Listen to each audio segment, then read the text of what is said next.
G'day guys, Flint here from Backyard Blasters. Today's video we're taking a look at the M43 Gilboa gel ball blaster. So this little guy here, it's pretty cool. It's not one-to-one scale, as you can see. It's quite a bit smaller. I guess you'd call it a mini M43 Gilboa, which I'm pretty sure is what it's modeled after. It comes in a little box like this, as you can see there. Oh, there's a bit of glare. Try and get rid of that. And I think it's got it's Battlegrounds, right? Player unknown, PUG. Player unknown battle, PUBG, I think. You can see there, the player there. Player unknown Battlegrounds or something like that. There's a little diagram on the back there of the blaster. This was really cool. I did an unboxing video, and it shoots really well, and it's got a really cool loading system. I haven't seen this in any other gel ball blaster so far. Anyway, we'll try and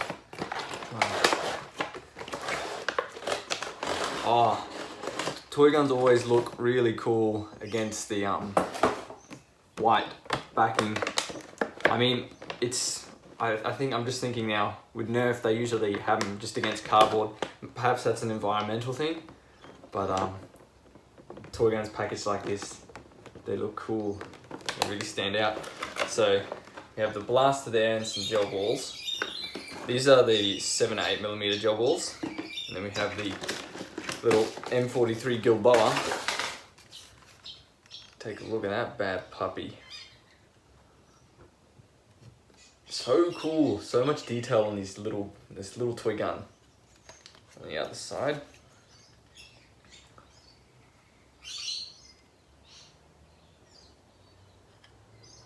Alrighty, so we've got the barrel, the muzzle up here. This is actually a flip up front iron sight, as you can see there. It's pretty cool. That's pretty solid as well. Got a tactical rail here, tactical rail here. Don't know what you call this bit. I don't know if it's a heat shield or something there, but it looks cool. It's going over the barrel. And if you look closely, the barrel there is PVC, or no, it's a clear plastic, and it's running through there. Then we have the magazine, that's not removable. The receiver bit here. Well, this whole section is kind of the receiver. The handle, the trigger, the priming bar. It's a strong spring as well. So, as you can hear there. There's a flip up iron sight here on rear iron sight. So that goes from like that to that. Oh, so it's got one with a hole in it, and then one just like that. Weird shape, I've never seen that style iron sight before.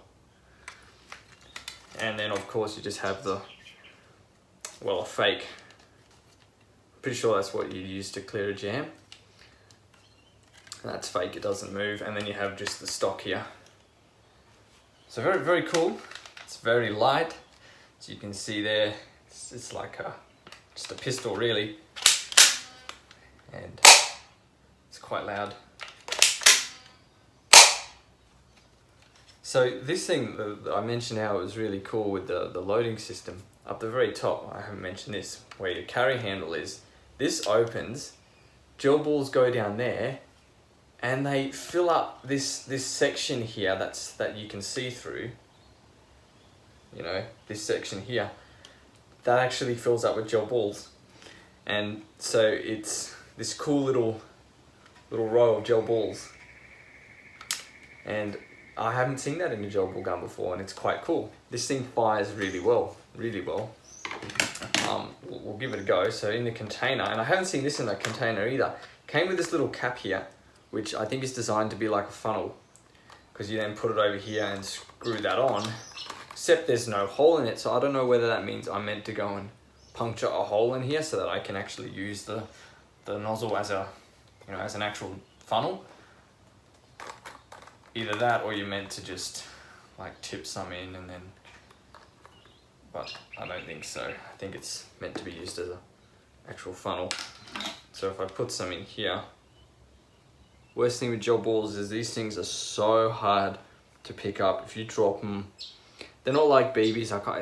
They're really like, if you drop them on the ground, nah, that's the end of it, because the chance of picking them up, well, with your fingers anyway, it's, nah, see, I've smashed these two that were like just dropped on the floor. Gel ball guns have the cheapest ammo out of probably any toy gun out there. It's cheaper than airsoft, cheaper than Nerf, cheaper than paintball. This ammo is so damn cheap, so you never have to worry about it. So this is the cool little thing I was telling you about. It fills up there,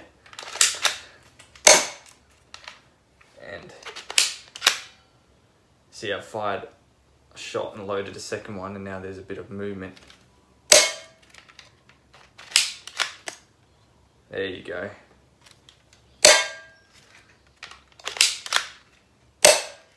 So cool, so cool.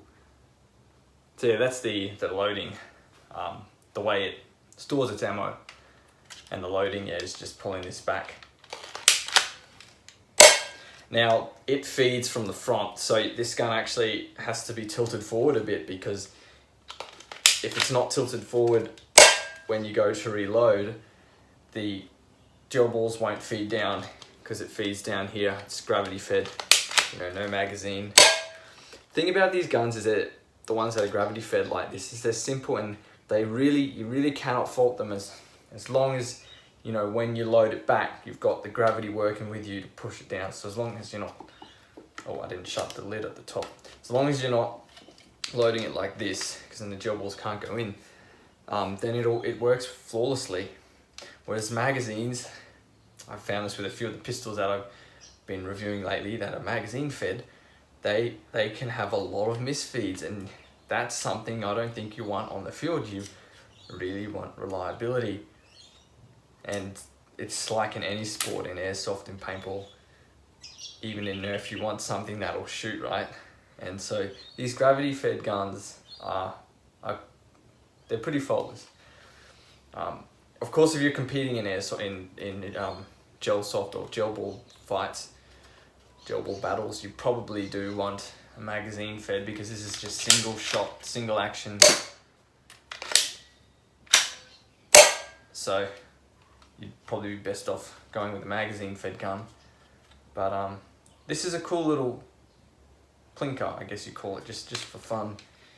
And it hits hard, man. It's hard. I reckon it probably has a direct plunger. Pretty cool.